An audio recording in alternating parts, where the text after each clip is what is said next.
Welcome back to On Point from the Summerdale Church of Christ. I'm Ray Reynolds.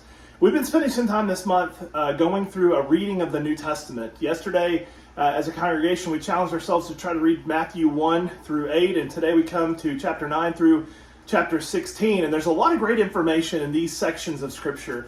One of the things that I'm always drawn to in this particular reading is the miracles of Jesus. There are so many things that Jesus does to just kind of shake up the establishment, if you will, to show the Pharisees to kind of get out of their shell.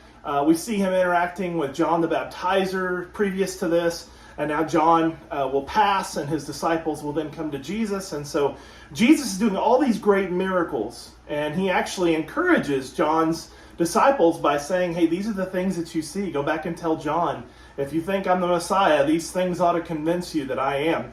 And then through now to chapter 16, where his disciples are finally challenged with the question, who do you say that I am? And of course, the reply by Peter says, well, you're Jesus the Christ. You're the Son of the living God. And Jesus encourages him by saying, you're blessed, Peter, because this is something that not flesh and blood hadn't revealed it to you, but my Father in heaven. And then he gives them the opportunity to have the keys of the kingdom, which means he's going to be preaching that great sermon in Acts 2. But not to get ahead of ourselves, Peter has made this great confession. And now Jesus says upon that confession that Jesus is the Christ, based upon his faith in Jesus, he says, we're going to build the church. I'm going to build my church, Jesus says.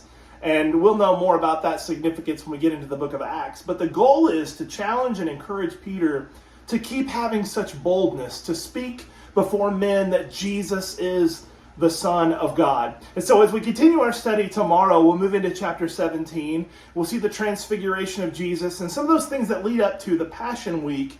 And then we'll start the first part of the Passion Week together to see Jesus heading towards the cross. I hope that you're enjoying these studies. And it's really good if you're behind right now. It's good to catch up. Maybe you can sit down and listen to an audio recording of the Gospel of Matthew, or take some time tonight and catch up if you haven't done that. But if you're following along with us, we look forward to spending time with you tomorrow as we discuss chapter 17 through chapter, I think it's 24 or 25. Thank you again so much for tuning into On Point. He is Lord.